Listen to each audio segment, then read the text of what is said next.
Hello, friends. This is Dave Hurwitz, executive editor at ClassicsToday.com, here with 16 Latin American musical masterpieces I couldn't live without. Oh, that's a lot of musical masterpieces. Actually, this is a fabulously fertile area of the classical music heritage, which is still being explored. Composers from all over Central and South America. There's all kinds of interesting stuff there. And I've just chosen 16 that have floated to the top. Some of these are well known. Some of these are pieces that appear on all those Latin American musical hits discs because there isn't more systematic exploration of the composers in question, but we're getting there. And that's the point, because there is amazing talent and some splendid orchestras and fantastic music that's there just waiting. It's waiting for you. So here it is. Number 1, Villa-Lobos, of course. We have to talk about Villa-Lobos because he's just amazing. His Floresta do Amazonas. Ooh, the forest of the Amazon. This was originally supposed to be a film score for a movie that he had no idea what the film was about. I think the film was called like Green Mountains or something like that. And in the event, they used like 30 seconds of the music he did write, and the other 80 minutes of it he turned into this thing. It's sort of impossible to describe what this is. It's like 80 minutes. It's got singers. It's got chorus. It's got rainforests. It's got like everything in Brazil all packed into 80 minutes of amazing music. It's absolutely glorious. And if you like the Bahianas Brasileiras or the Choros or any of those other pieces that he wrote, you want to hear this. You really do. There's a fabulous recording of it on Bis in stunning sound. Just go for it. And you will be bitten by the Latin American bug. Just don't get dengue or yellow fever or one of those things that they have down there. It's like not fun.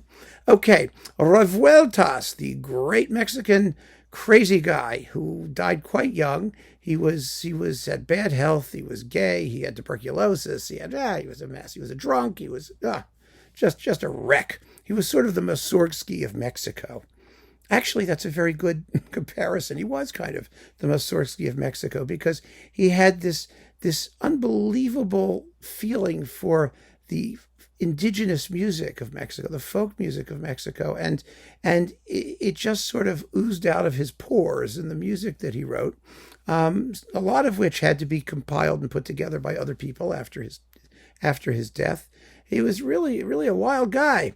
And La Noche de los Mayas, which is another film score actually, is as wild as it gets. A lot of it may not actually be by Revueltas. It seems to have been assembled out of various bits and things, but it doesn't matter. It's just glorious, and since he gets the credit for it, I think that's fine. We used a piece of this work in my album Earquake that we produced on the Ondine label, the world's loudest classical music. I mean, it's just incredibly exciting. So give that a shot. That'll get your juices flowing. Also, Ponce, Manuel Ponce, the Concierto del Sur, which is actually, it's a guitar concerto, and it's not the usual guitar concerto.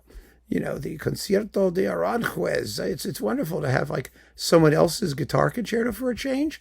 It's a beautiful, beautiful work, and he's another good composer. We don't hear very much of him, actually. Another really fine Mexican composer. Maybe we should. Don't you think? There's plenty there. Julian Orbon. Oh, gosh, this guy's terrific. He's one of those. Actually, he was a Spanish composer, but his father, Benjamin Orbon, I believe was his name, founded a conservatory in Cuba. And Julian is Cubano, but he wrote very little music. He was like one of those Spanish guys like Falla who wrote like 3 pieces of music and then died. It's really a shame because the music that he did write is pretty splendid for the most part. Wonderful to listen to. It has that same high level of finish, incredibly polished and precise. And it's limited in expression, but if you're limited in expression, you write a limited number of limited pieces. And they're all marvelous. So there you go, or mostly marvelous. His Tres Versiones Sinfónicas, which exists in 2 recordings. There's a decent one on Naxos and a somewhat better one that used to be on Dorian, and it's now on Sono Luminous, that Eduardo Mata conducted with the Orquesta Sinfónica Simón Bolívar in Venezuela. Boy, oh boy, is this a knockout of a piece. It's amazing. The first movement is in perfect sonata form.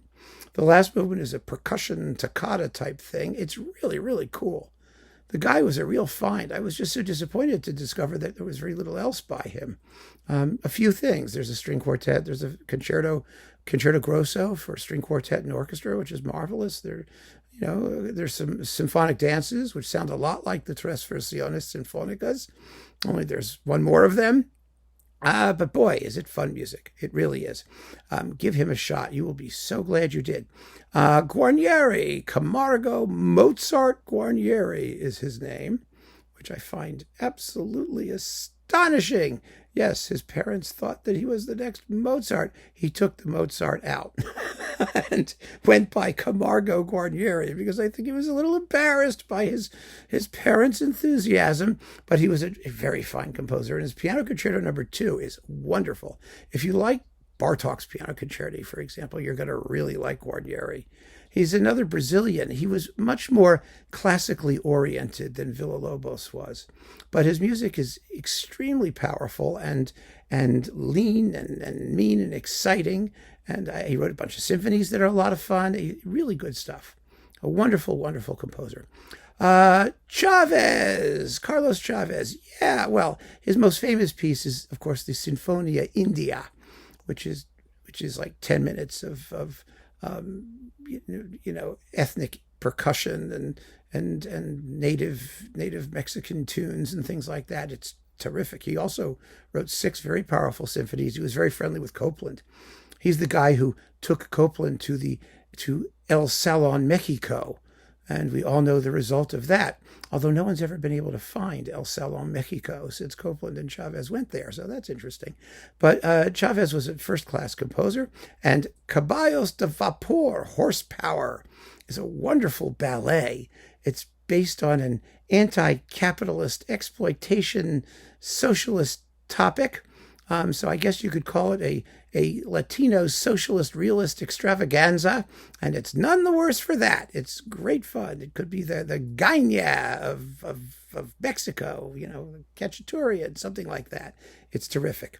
Piazzolla, Astor Piazzolla, the great Argentinian tango guy, who actually spent as much of his life in New York. But he was Argentinian, and he wrote Las Cuatro Estaciones, Porteñas, which is the Four Seasons. And it's often coupled on disc with Vivaldi's The Four Seasons, but it's the Four Seasons reinterpreted in terms of tango. And what a wonderful, fruitful medium that turned out to be in the hands of a musical genius like Piazzolla, who wrote just fantastic music, all kinds of music for bandoneon, the popular accordion type thing. And it's great stuff. Ernesto Lecuona. I like Lecuona. Lecuona wrote a bunch of songs like Andalucía, which is just so catchy.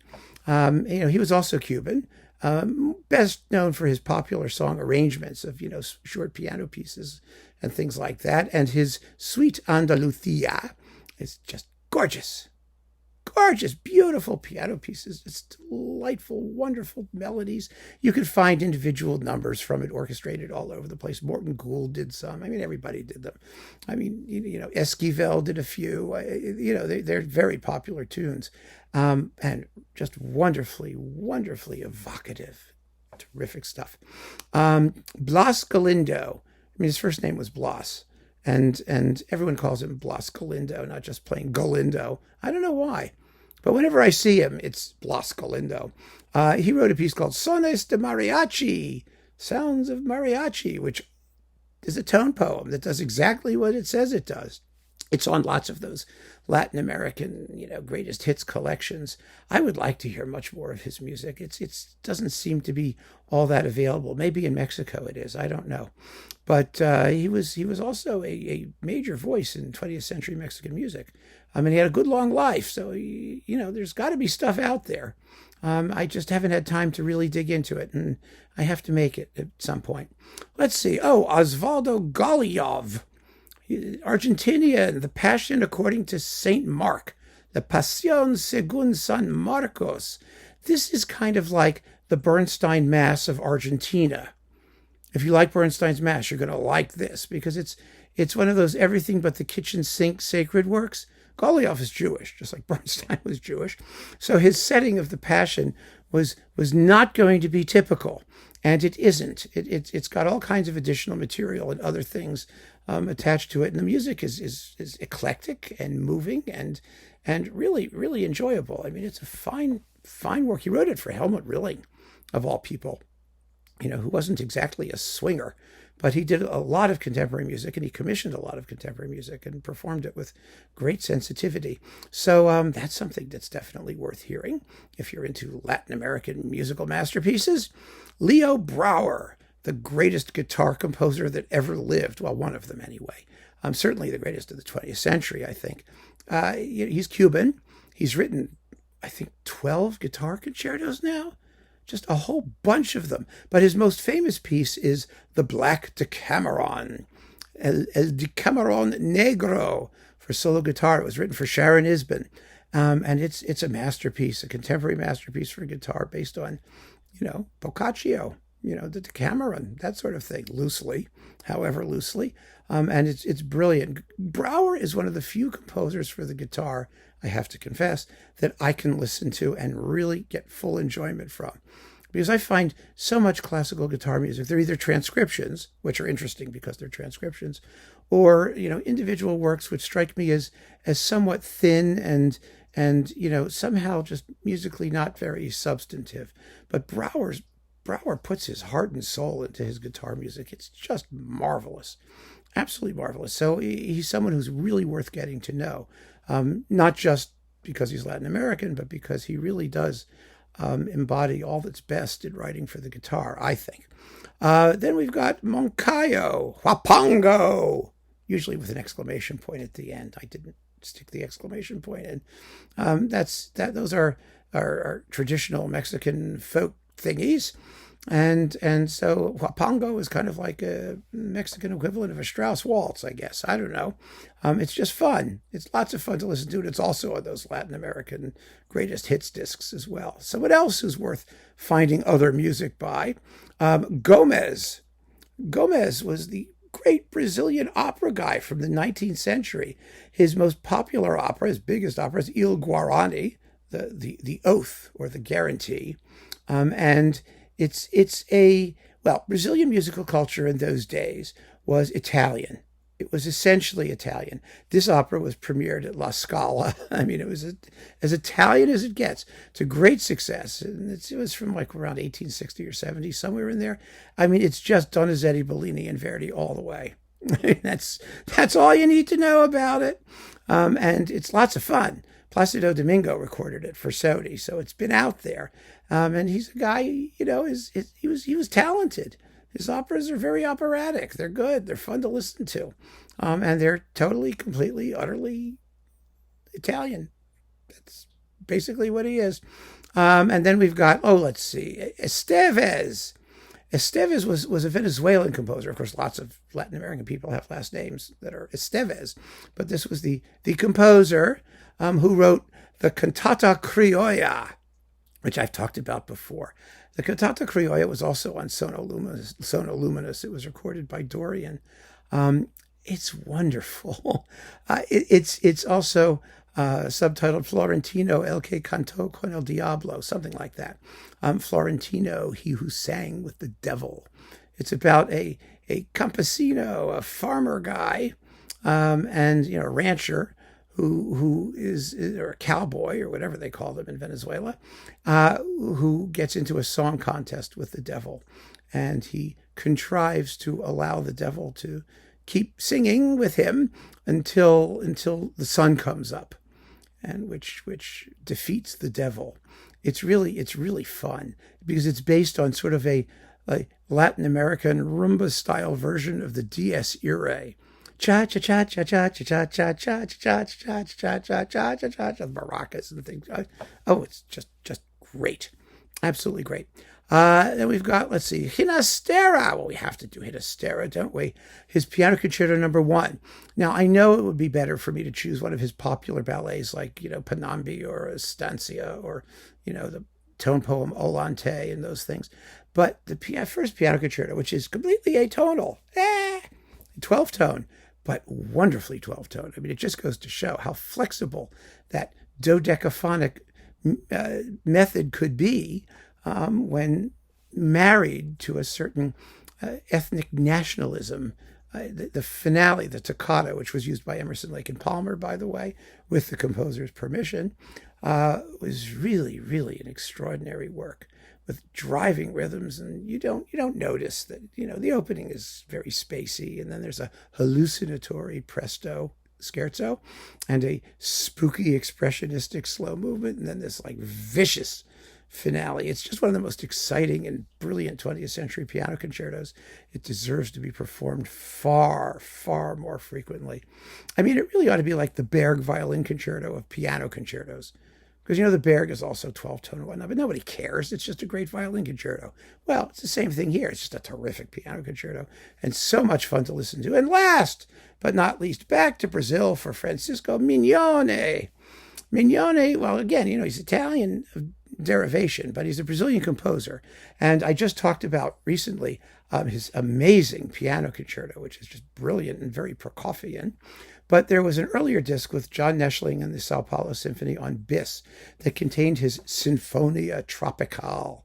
And if you like these big, lush, gorgeous, romantic, oozing deliciousness, Latin American effusions, Torina's Sinfonia Sevillana, things like that. It's that stuff. You're going to love Mignone. He's a guy to look out for. So far, every disc I've heard of his music has just been pretty splendid. I mean, just fun to listen to. And a guy who was really comfortable in his own skin with his own method, and he just wrote really good music. So try Mignone, and there you have it. 16 Latin American musical masterpieces I couldn't live without. I'm very interested to know what yours are. So keep on listening, friends. Thanks so much for joining me. Take care.